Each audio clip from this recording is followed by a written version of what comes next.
प्यायन्तु ममाङ्गानि वाक् प्राणश्चक्षु श्रोत्रमथो बलमेन्द्रियाणि च सर्वाणि सर्वं ब्रह्मोपनिषदम् माहं ब्रह्म निराकुर्याम् मा ब्रह्म निराकरोत् अनिराकरणमस्तु अनिराकरणं मेस्तु तदात्मनि निरतेय उपनिषत्सु धर्मास्ते मयि सन्तु ते मयि सन्तु। ॐ शान्ति शान्ति शान्तिः।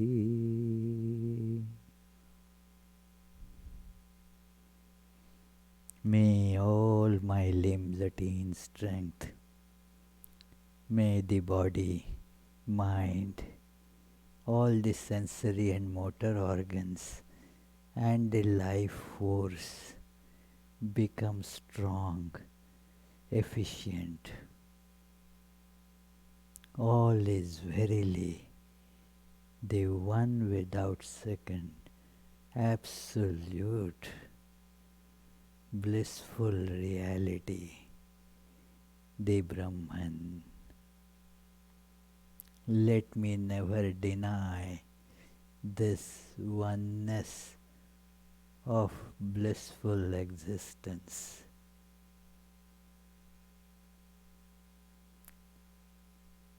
Let this divine one without second existence not reject me.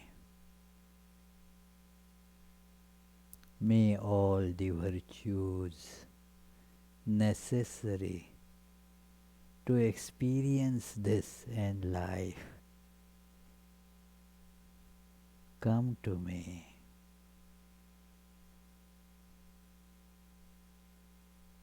I shall speak the right, I shall speak the truth. Om, peace, peace, peace.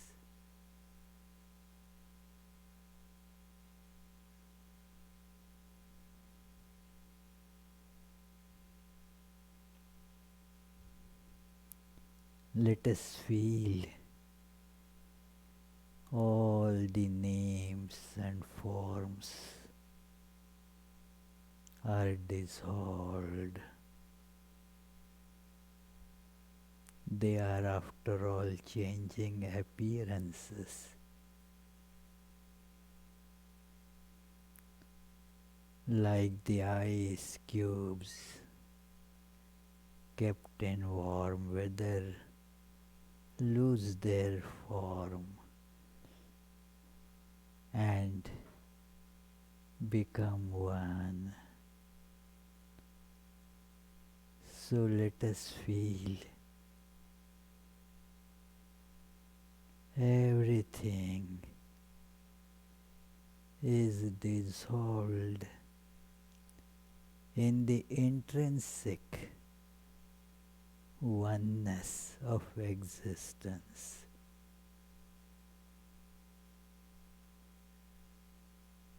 There is no time or space.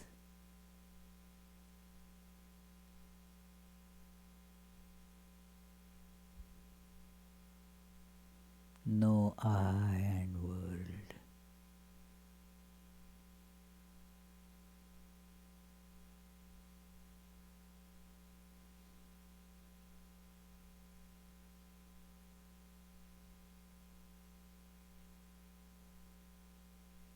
Let us feel this divine existence.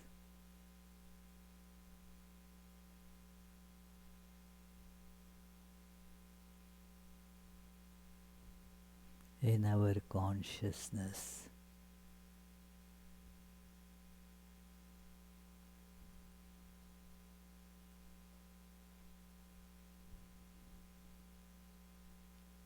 and let us feel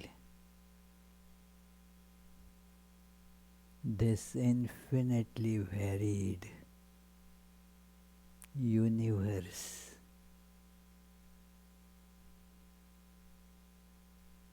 is appearing, changing, disappearing, appearing again on this absolute divine.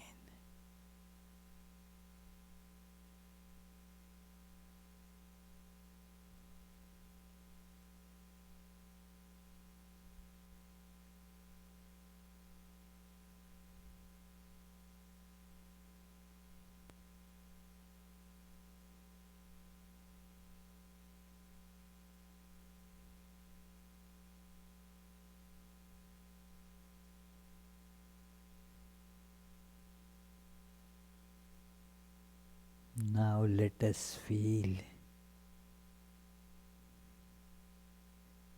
that very divine,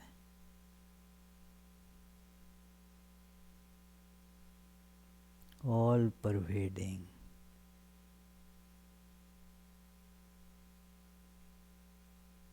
beyond space and time, has condensed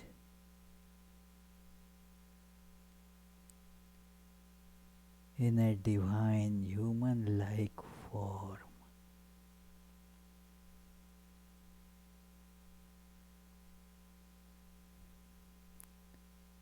extremely splendorous,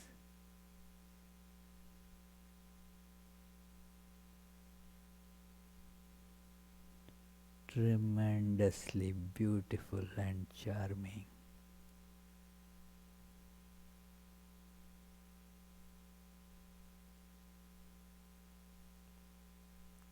Residing in our heart.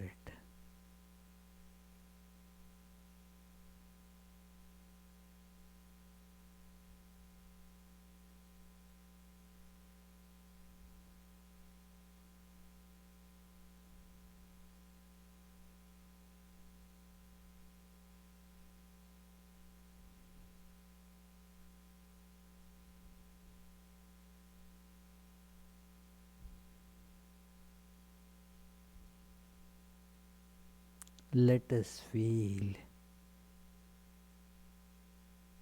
its attraction, its splendor,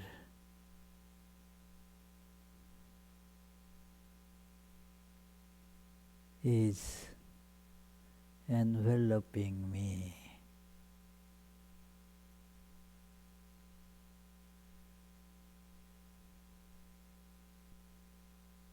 Removing all bondages and suffering.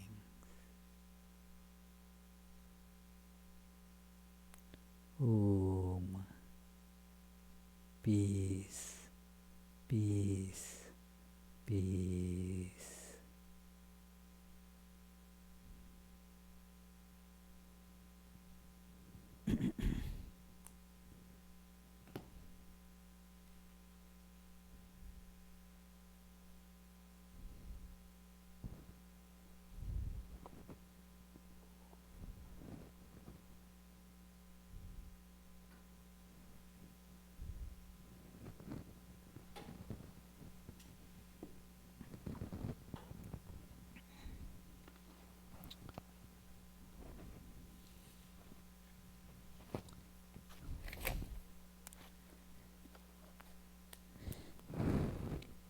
So, dear friends, let us begin today's discussion on this great volume on devotion.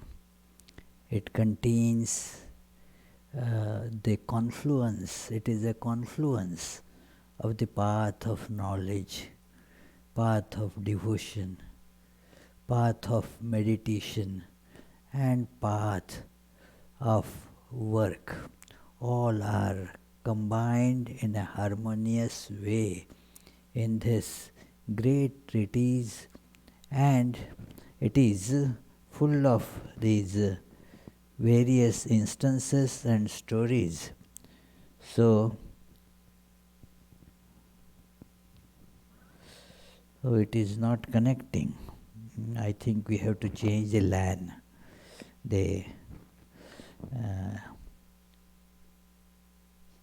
So let us see this, how we can absorb these ideas from this book.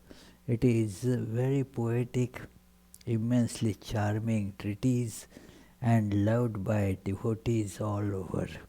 So let us begin with our usual chant.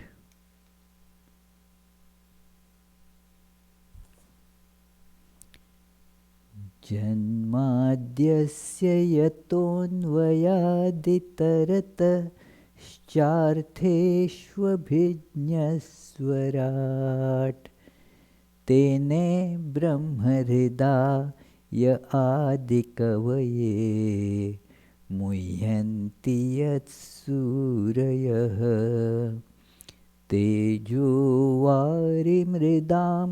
यथा विनिमयो यत्र त्रिसर्गो मृषा धाम्ना स्वेन सदा निरस्तकुहकं सत्यं परं धीमहि.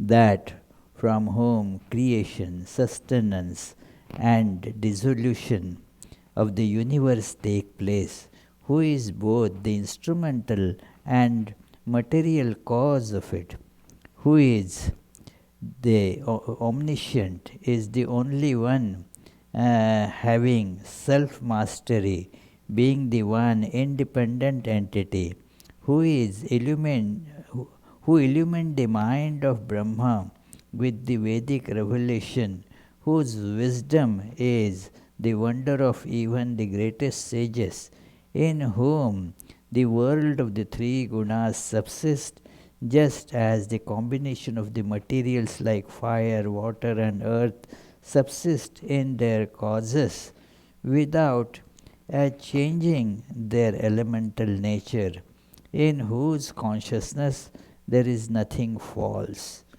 On that truth supreme I meditate. And we were discussing, now this is the second skandha or volume of this book that we have been studying right now, which does not have many stories as such, what gets commonly termed as interesting stories or fairy tales and so forth. This is the core of Srimad Bhagavatam, as the scholars and those who know a lot about this book, they consider that this particular volume is the substance of it is a short volume comparatively, and discusses the ideas of how to realize God. We saw that the king Pariksit is sitting there with sage Shuka, and there are so many other sages who are sitting there. King Pariksit knows that his death is just 7 days away, and so as a pious king, always devoted to God, is now not wasting a moment. He wants the Shuka to narrate to him all the necessary things to realize God at this juncture. He knows that that is the most important thing in life, and so that has to be achieved. When you know that it is only this much time is left, and then this is something that needs to be accomplished, which is most important. One would pay all attention to that.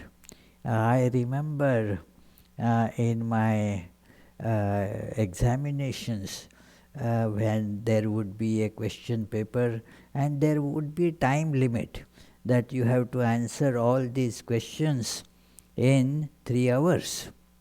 And then I would start writing the answers to these questions one after another, somewhere quite elaborate, and then getting interested in answering one or two of these questions, I would spend more time. And then suddenly I would look at the watch. Oh my goodness, only 20 minutes are left. And there are some other questions which carry more marks than what I have been tackling. So let me pay attention to them. I have to answer these, especially those which are having a lot of those marks or credits on that. So let me concentrate on that. Forget everything else. I would just concentrate on that, because in remaining 20 minutes I don't have a moment to lose, and I would put all my energies into it. So now, at the hour of death, just about 7 days more. So the king did not want to think about anything in the world, just wanted to know how one can immerse oneself in that divine existence and thus make our human life worthwhile. Otherwise, it is not even worthy of being called human life. The animals also do the same thing. It doesn't really make much of a sense that animals do all those things otherwise, except God realization.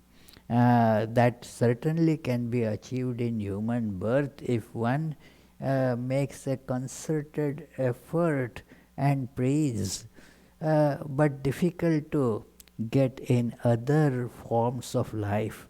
So therefore, Pariksit wants to now make the best use of it, and is asking how to pray. Last time in our last 13th class, we were seeing that he had asked a question about what gets technically called Dharana, that holding on to the divine. It is, we think about it, we know about it, but many other thoughts, many other things attract our attention, and we lose this thought of God that we sat to meditate on. It stays for a second. Oh, I want to meditate on God.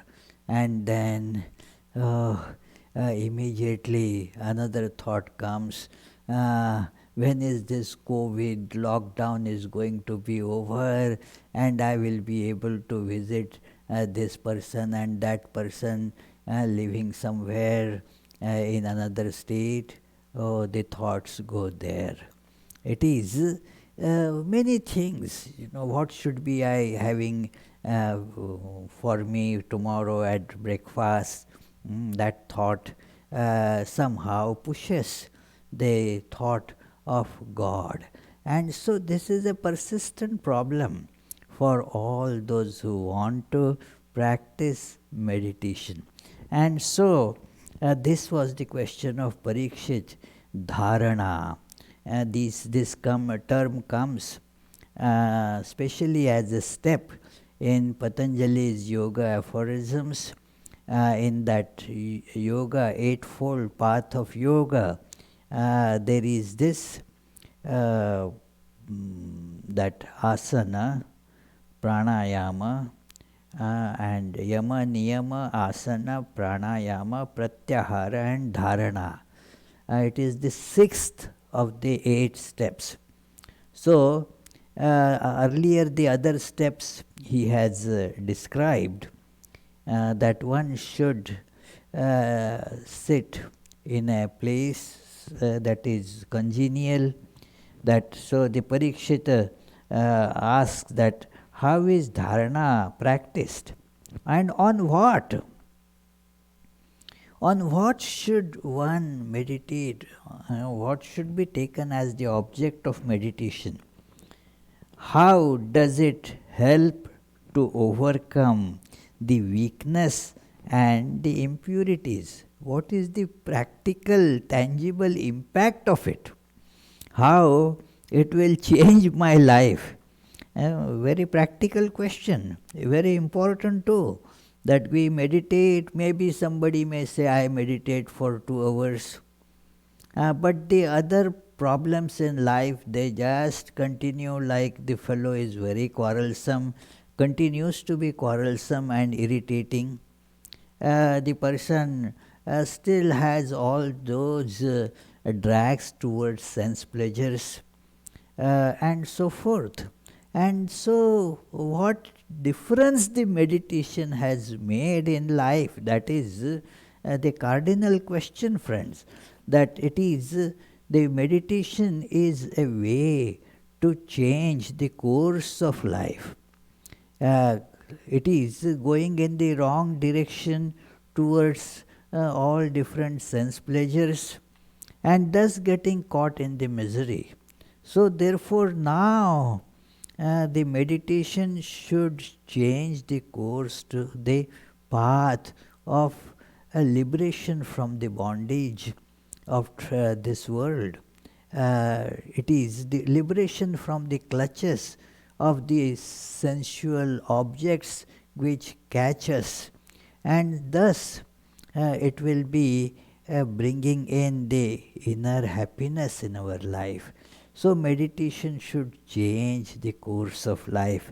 So, this Pariksit was answered this, and we shall see that part again a little bit, that it is that the sage tells, having accomplished the proper posture, steadying the breath, control of the organs, that is asana, pranayama and pratyahara, these steps, and then one should meditate on the gross form of the Lord.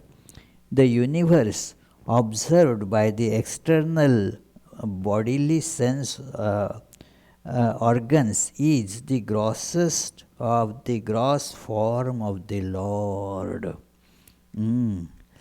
This is gross, please do not misunderstand, and it doesn't mean anything bad here. It means the outermost covering of this reality. The important thing in this psychology is meditation psychology. Meditation also proceeds on a psychologically congenial or suitable path. So, therefore, we have our awareness glued to the external world. We think in terms of forms, names of the gross objects. How many feet long, how much height, what is the weight, what are the colors, whatever the senses show us. That is our present awareness.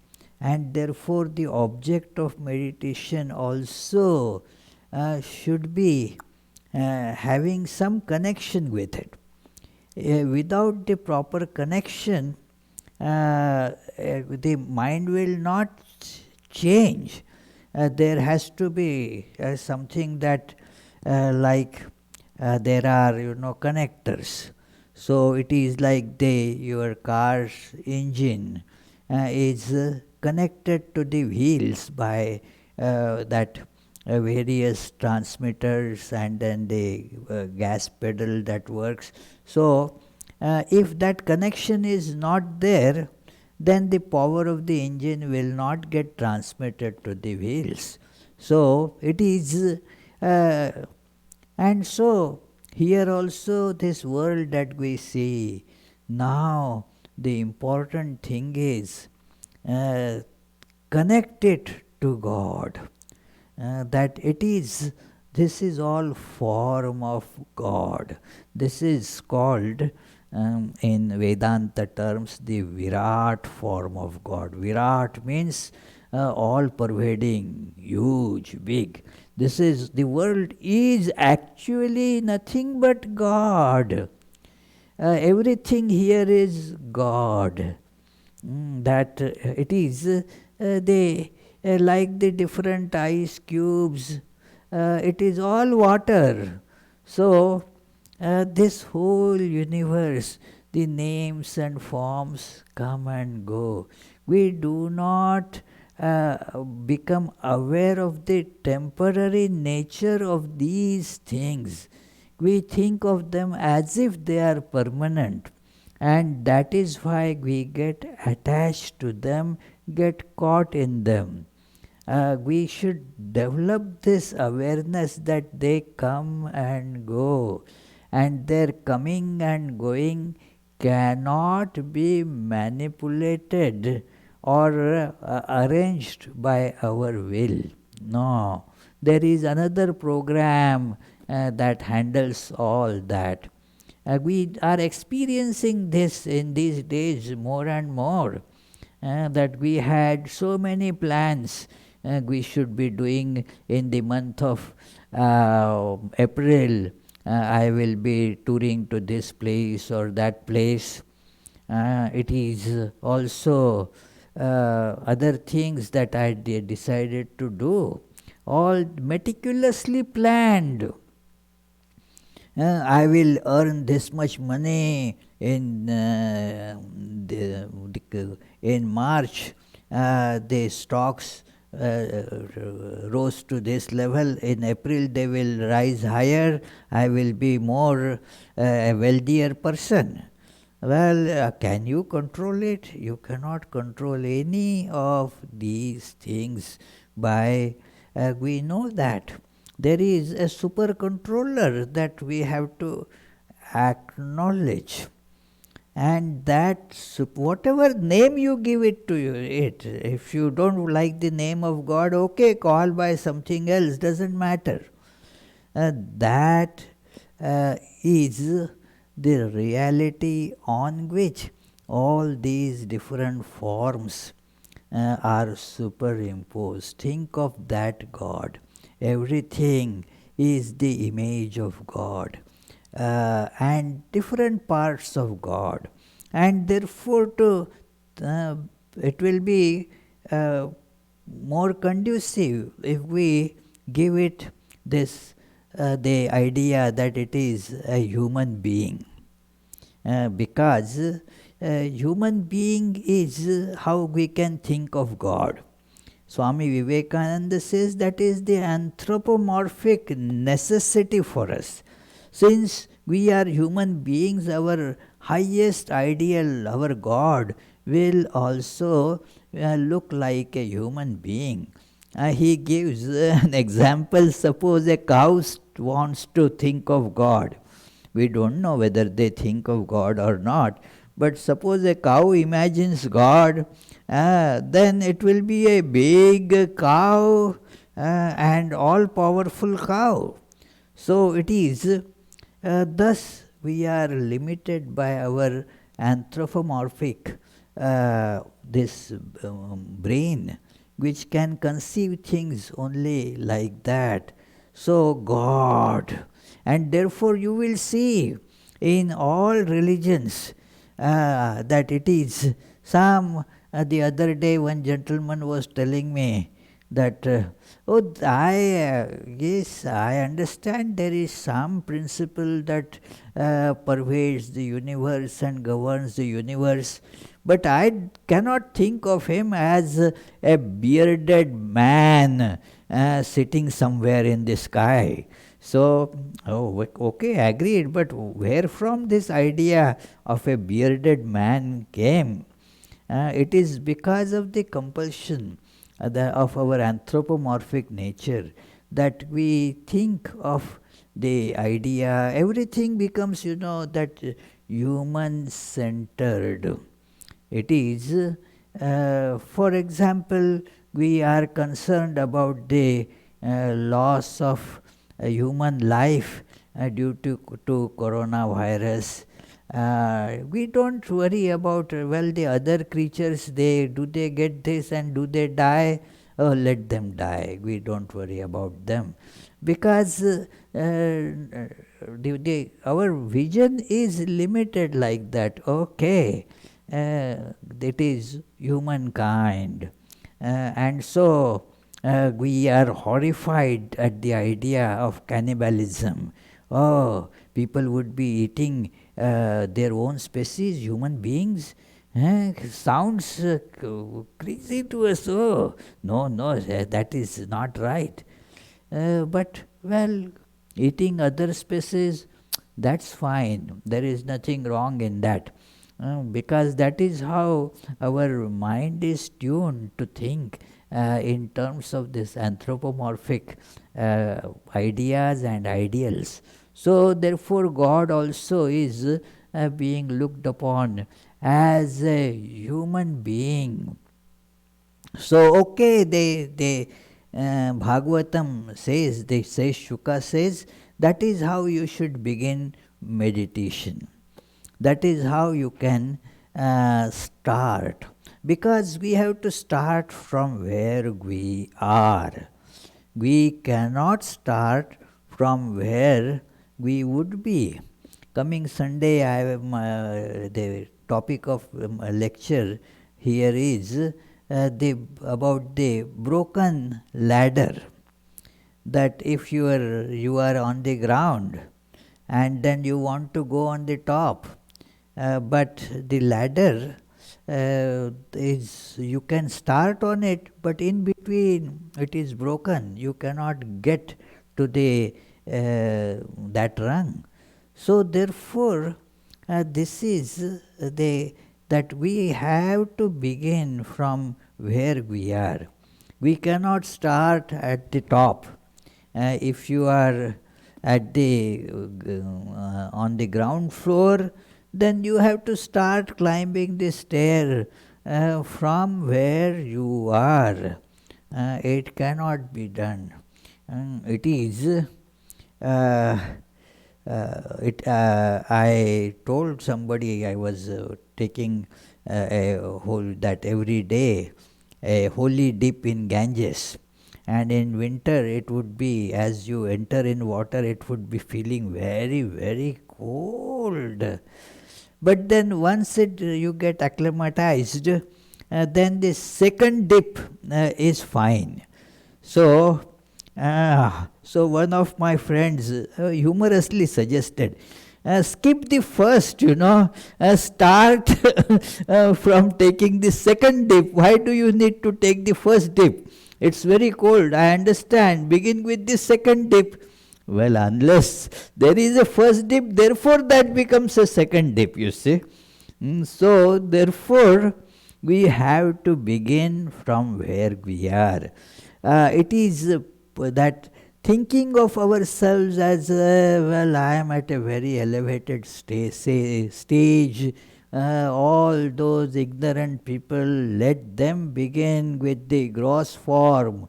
I don't care. I want to think of the self, and that's about it. All pervading existence, consciousness, bliss, that, and merge into it. Are we at that stage? Even this virtuous king Pariksit is who is head and shoulder above most of us in their connection to God, their holiness in life, and so forth. And yet, he is being told that yes, meditate on this first gross form of the God. From whatever is accessible to you, go further. So, and there is a beautiful narration here, and I would read to you a part of that from Bhagavatam.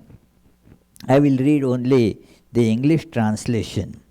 That imagine all the different worlds, like the lower regions in this universe, the higher regions. In Sanskrit language, there are the 7 lower regions and 7 higher regions. So it is called, therefore, the universe divided into 14 chambers, as it were. So it is told that Patala is the underside, the lowest one. Patala is the underside of the feet of this great being. And the heels and the upper part of the feet constitute the Rasatala. Mahatala is the ankle of the Creator, and the Talatala, his foreleg.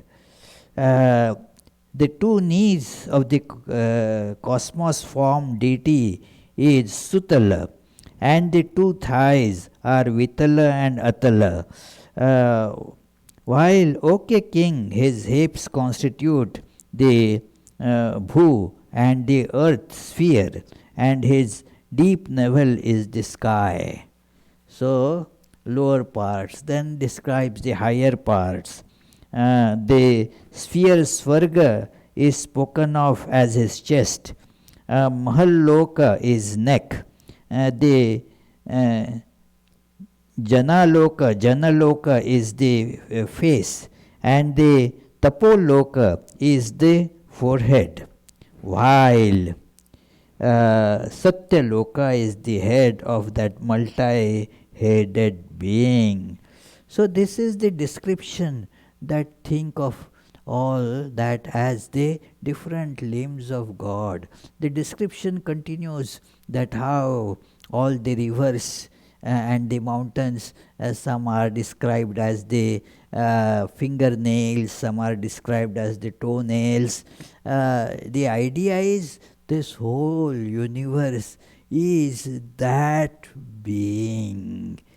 Just as we think of our limbs, physical limbs, as I, it is.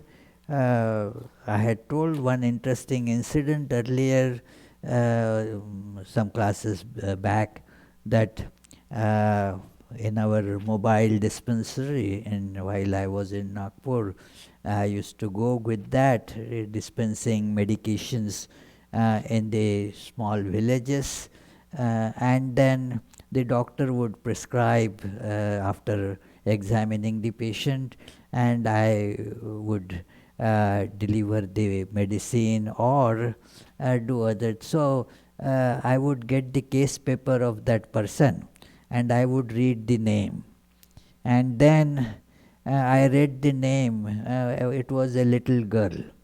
So and Sujata, who is Sujata? So she said, putting her hand on the chest, I am.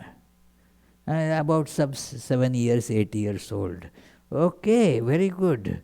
Who is Sujata? This is your chest. Is this Sujata? What about this nose? Is this Sujata, or is this Sujata, or is this Sujata, or are these Sujata? What is Sujata?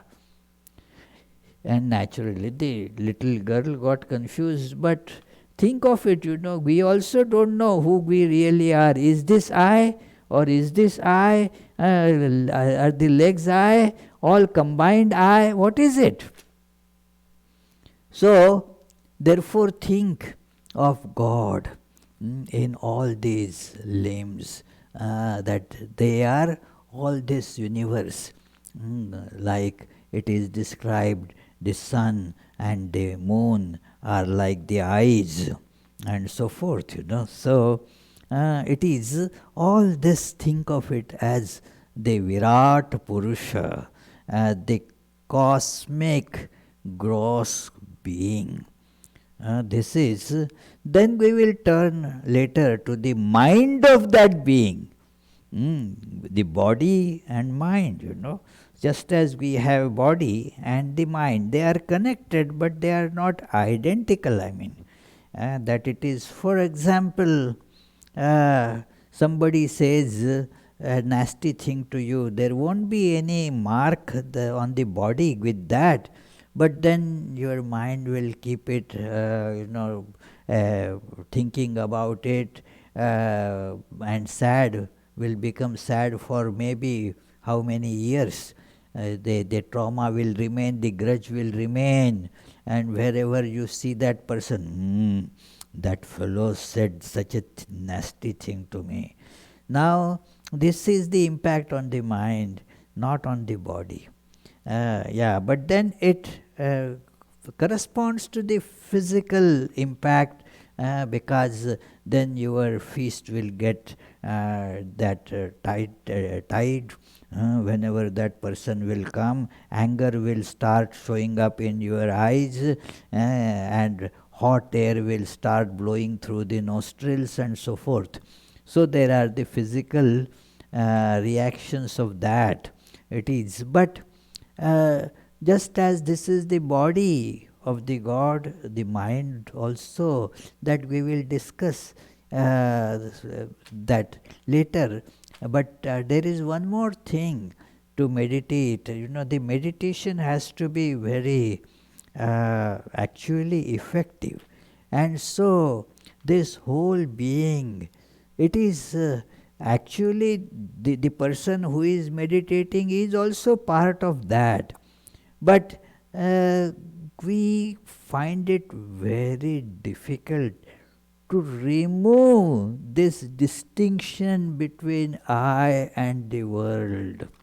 What Shankaracharya in that masterpiece essay that is given as the introduction to his commentary on Brahma Sutras, it is considered the great masterpiece of philosophical literature in the of all times.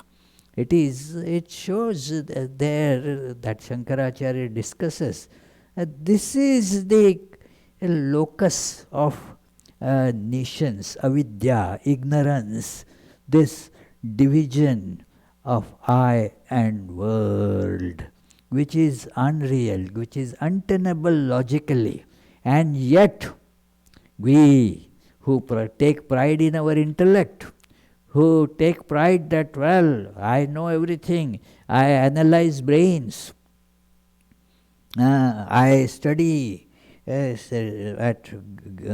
am Nobel Prize winner in neurology, excellent.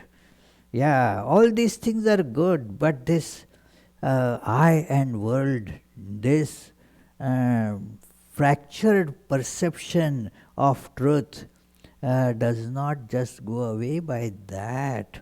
This fractured perception, where there is actually the one without second reality, this fractured perception is the cause of all the ills that we face, the cause of the bondage and suffering.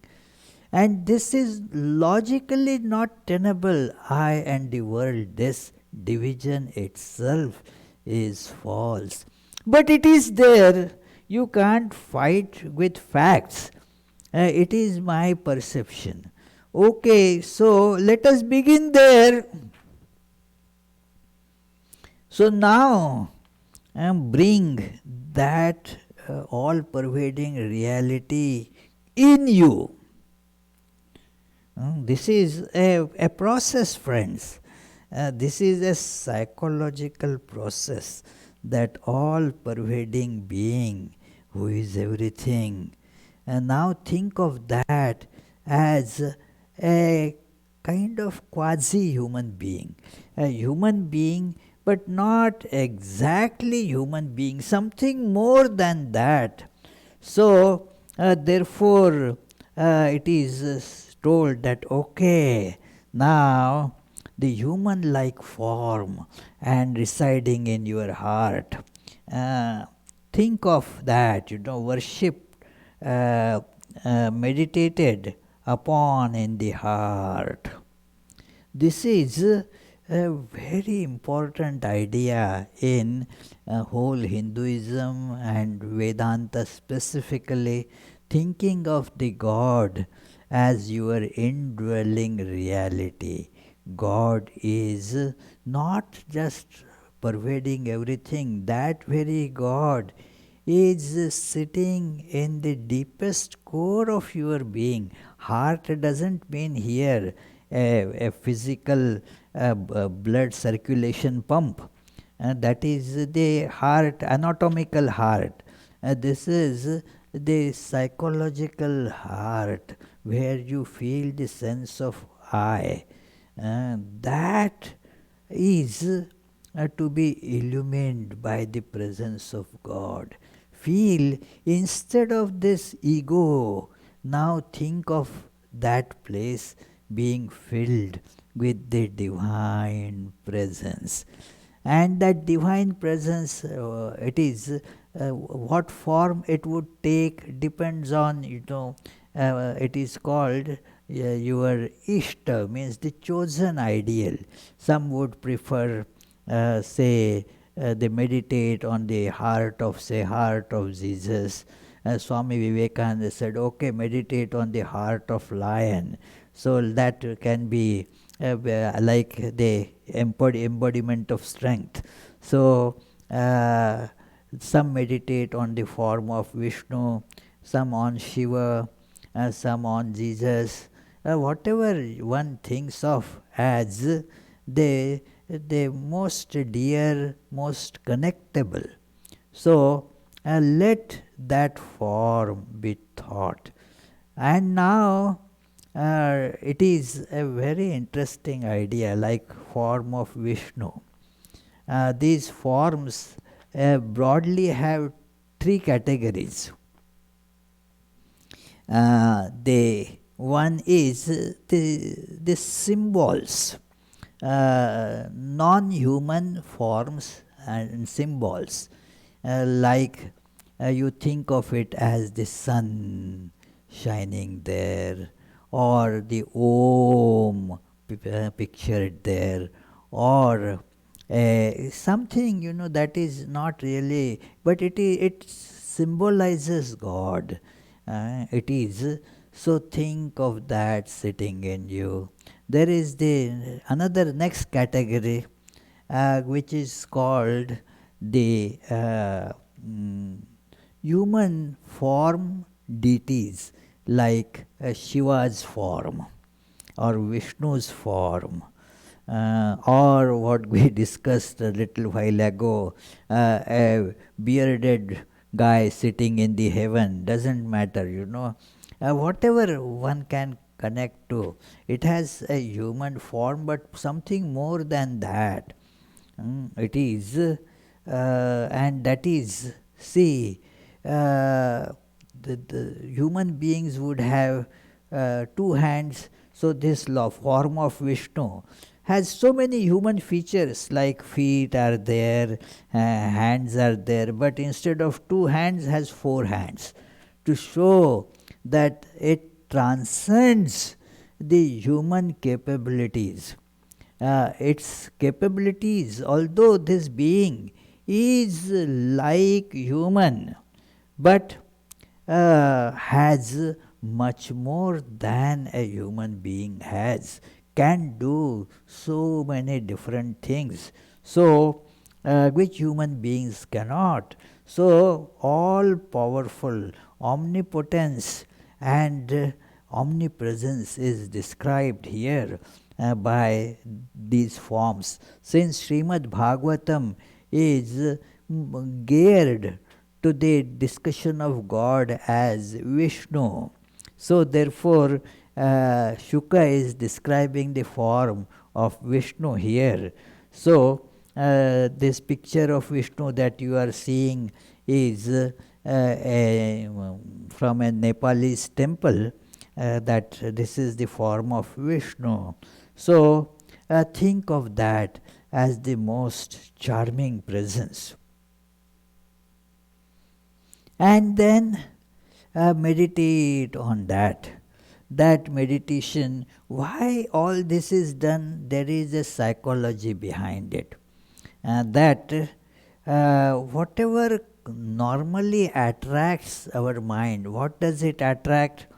Something very powerful, and it must be the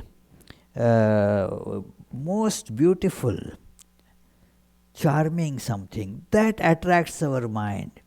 If you are charmed by something, then automatically your attention goes there. It need not be, you don't need to be told, look at that. No, it automatically goes there. Something special, something very charming. People go to see that. That it is like they go to see the Grand Canyon, they go to see the Taj Mahal, they go to see all such very exquisitely beautiful things which attract the mind. So therefore think of the God as the summation of all that is beautiful put together. That is, so that will your attention can remain there. And then comes the another very important point, that also must be endowed with all great virtues and all blessed qualities. That everything that is great, so therefore they are endowed with great valor and great power even in the war. That Krishna, not only flute playing, but in childhood also he had the power to kill all these big demons that came to kill him. He has to have the most intelligence, and you see as Krishna grows up also, all these blessed qualities are put there. He is also, look at it, that he is shown, and that is very correct in his life you find, and that is how our God is, that although the most powerful, still the humblest. How the Sri Krishna practices the humility, or his humility gets seen when he is talking to his the elders, how he is worshipping his guru and so forth, how tremendously humble he is also shown there. So all blessed qualities are to be understood there. Because then our mind will sit there. This is whether Krishna is like that or is not like that is not the question at all. It is we want to meditate, and what is going to be helpful for our meditation, that we have to see. It is, yes, Krishna that I meditate upon is like that. No, in the that historical records, well, that is, you can keep your attention on that. My Krishna is this. So that is how the devotees reply such questions. I don't care what your books of archaeology and history and all that tell. let them be for your intellectual gymnastics.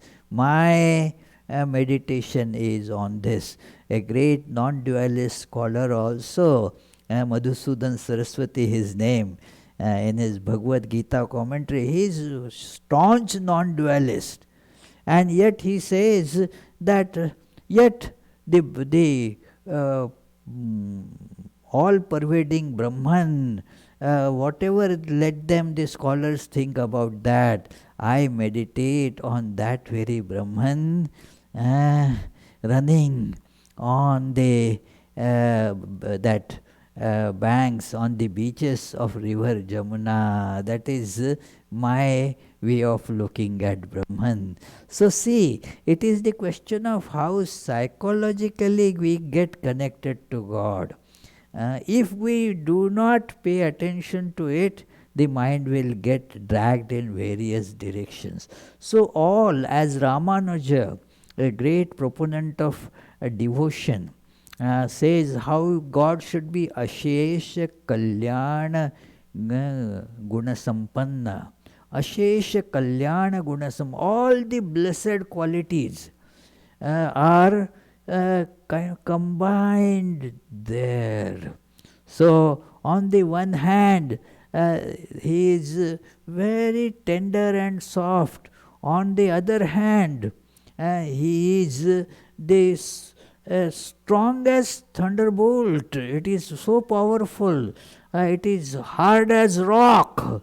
So it is all these things must come together in that, so our mind will remain on that. And moreover, that is the another idea. If there is something else, the mind will go there. But if there is nothing else, then the mind has no other place to go to. So it should be all pervading. That form should condense like the form of Vishnu. That Vishnu, that human-like form must be seen as condensation of the whole universe. Whole universe is condensed in that. This process of compression, condensation is practiced everywhere. Like you have these days about say 100 hours of videos in a small little pen drive. It is all compressed. It is there. Just today I received one such which has all those photographs, videos and whatnot in a small drive. It is lots of things can be compressed into that. All that is in that little thing.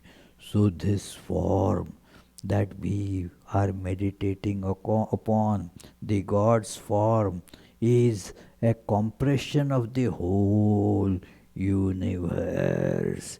There is nothing besides that. If there is even something else besides that, then the attention will get divided. You are aware that there is something besides that. And so there may not be the possibility of what is called Dharana, the holding on to God. So this is, there is absolutely nothing apart from it. This is how the mind then can remain on that. There is no other way to go. This is there is the instance in the history when one general went to capture a hill fort.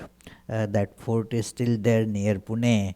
It is called Sinhagad.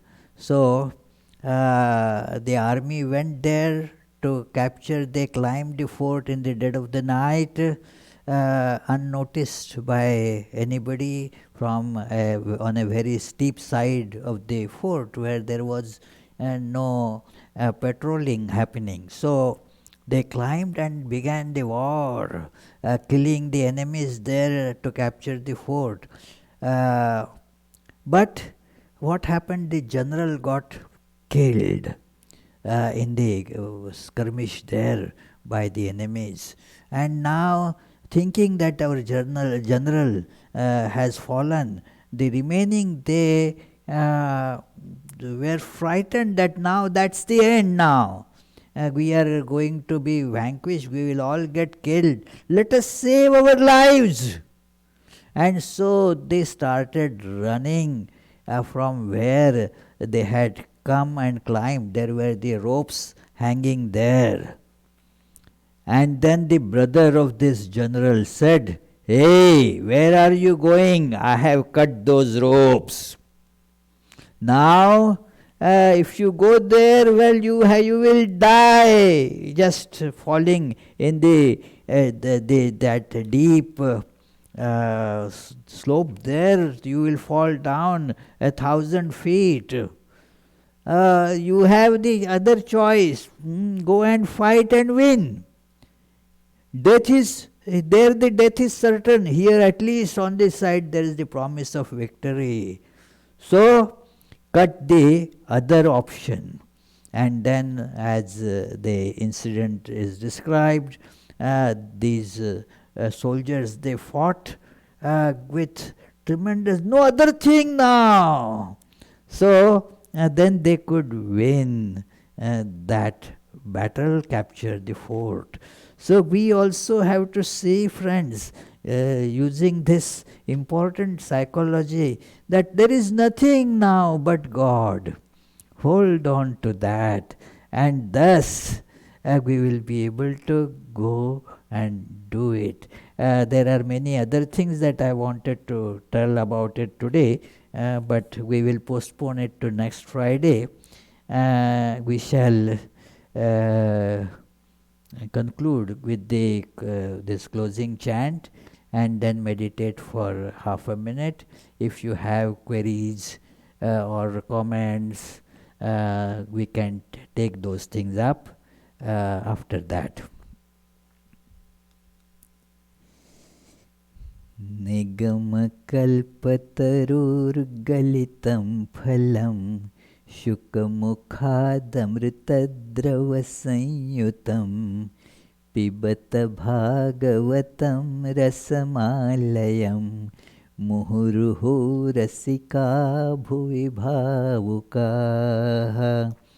O devotees, quaff, quaff to intoxication this nectar of the fruit of the tree of Vedas, flowing from the mouth of the great sage Shuka and mixed with the ambrosia from his words.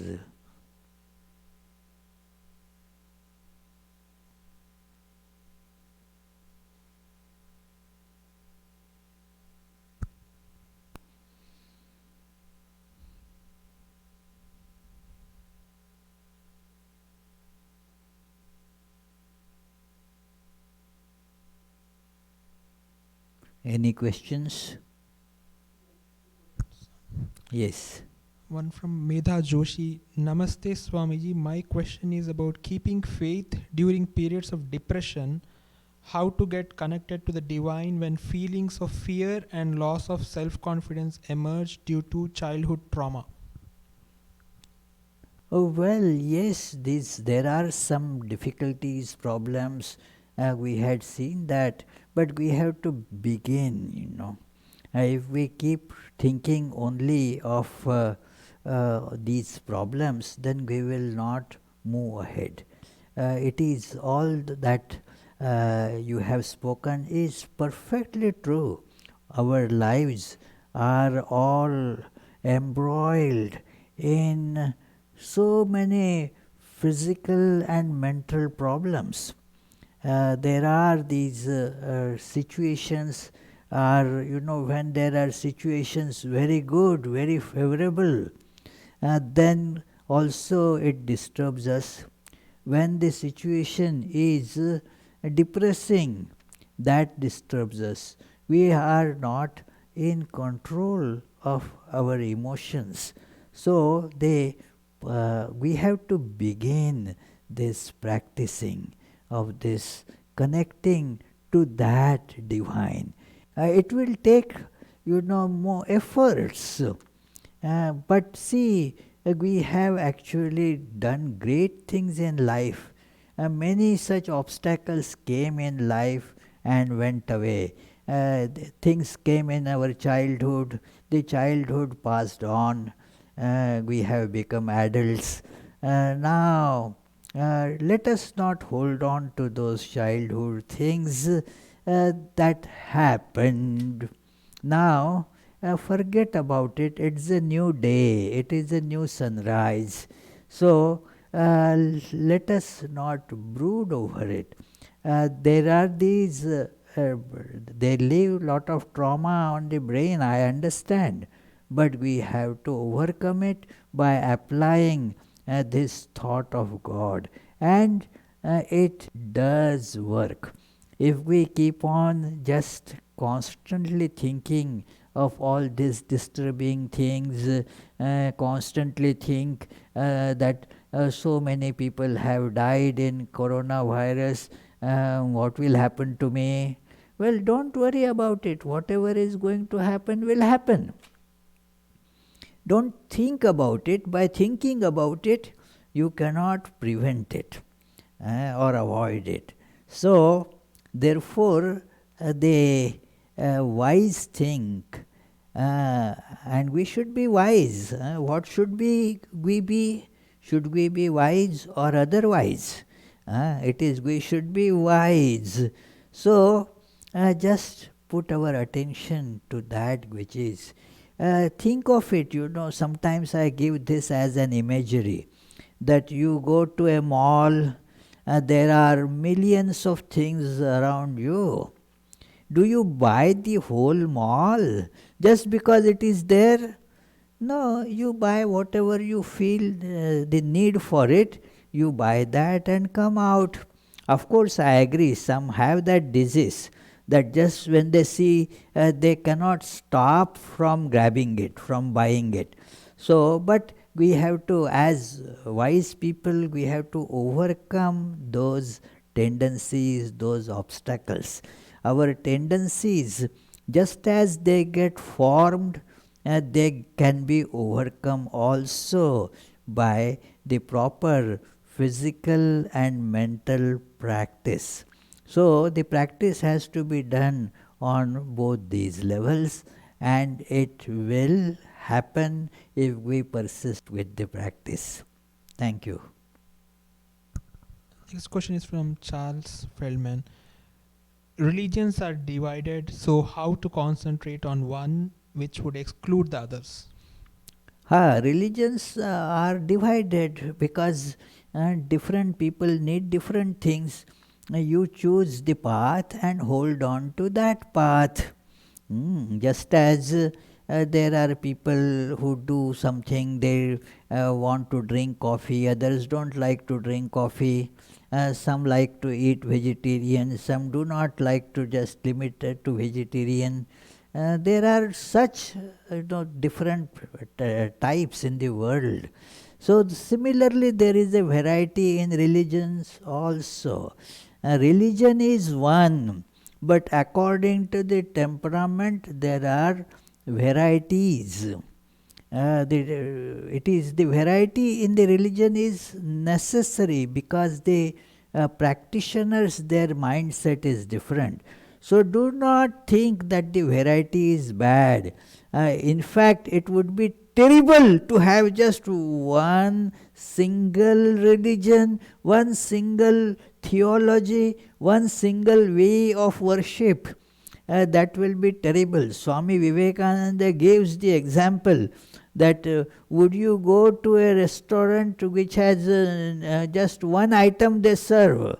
That is, now you want menu, you want choice, because different people are practicing, and therefore we should practice instead of looking at so many religions, this one says this, another says this.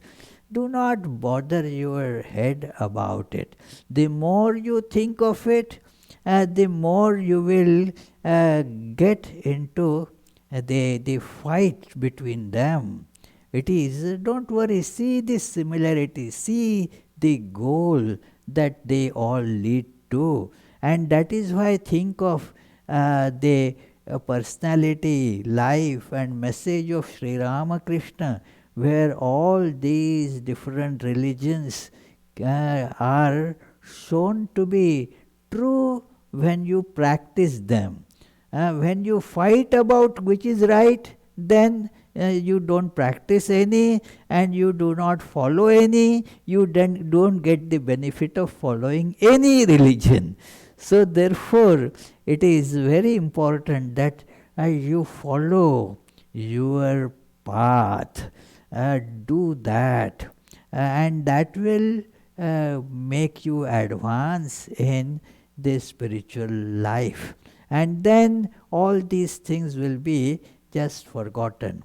All the different religions, they are true if you study it from that angle, from the angle of those the sages in that religion, and not from the scholars, academicians. They never get that right. It is therefore go what how the sages have realized this truth. It is like if you want to follow, say, Judaism, follow the path of those great mystics of Kabbalah, read Zohar, and thus you will see it leads you to the same one reality. If you want to follow Christianity, well, okay, look at the path taken up by Saint Francis of Assisi. Look at the how Saint Augustine was. Look at so many saints, Saint John of Cross, and you will see that they reach the same goal. So, with all religions. So, it is very important that we look not at these that conflicting diversity, but see that they all are conflicting. If you want to quarrel about it, you have to ask yourself this question: do you want to realize God, or you have to spend life in quarreling? And then you will get the right answer. Another question from Abhijit C. Oh, Abhijit C. Okay. Could you Here we have Abhijit S. could you tell us about the third form of God we can meditate in our heart? Thank you very much. Third form. Oh, okay. Yes, yes. The third form. Yes, because the time was over. Yeah, well, it is the third form is the form of God incarnations. The God incarnations, that is, they are so like human beings that it is easier for us to connect through that. And therefore, you will see, and Charles, you can have also this noted, all religions, therefore, they have a prominent human God incarnation as their originator.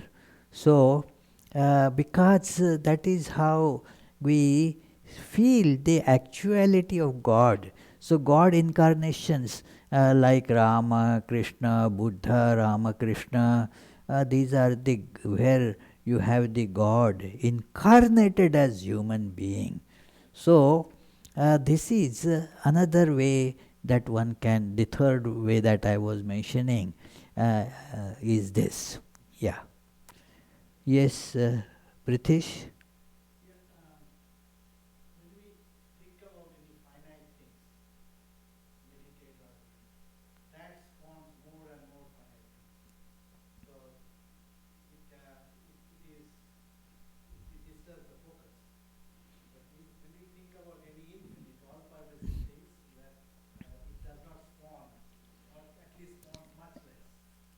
That is why, yes, you are right, that if you have a limited, you think of something apart from it also. But therefore, it has been told that limited form is for feeling it within, so that you feel that it is your reality. And yet, you have to see that it is condensation of all that exists into that little form, and that is your true self. That is how the idea is so beautifully given in Chandogya Upanishad, and that statement that gets repeated there 9 times has become one of the cornerstones of Vedanta philosophy, that the sage is describing to the disciple who happens to be his son, that the son's name was Shvetaketu. So he describes that, look at these various things in the universe. Do you not see the oneness in that? Just try to see that although they appear different, they are one. And then showing that oneness, ultimately he would say with all like different examples, and thou art that. Tattvamasi Shvetaketu, O Shvetaketu, you are that. So that is how one has to feel that this is a process that has to happen on logical but more psychological level.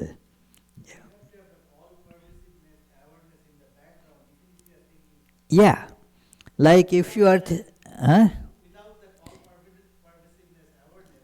It will be difficult. Yeah. So this is a matter of practice, that how we can think of it as the all pervading form. But gradually one comes to see that. Yeah. So let us conclude with the closing chant.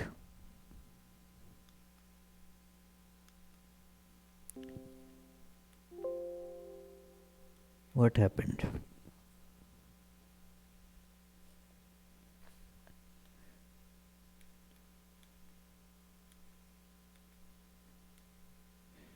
Mukund Madhav Govind बोल, केशव माधव हरि हरि बोल।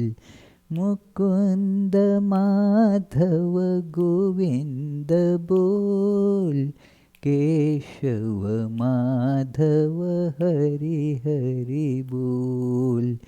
हरि हरि बोल, हरि हरि बोल।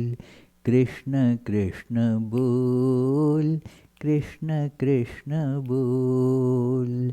मुकुंद माधव गोविंद बोल, केशव माधव हरि हरि बोल। केशव माधव हरि हरि बोल।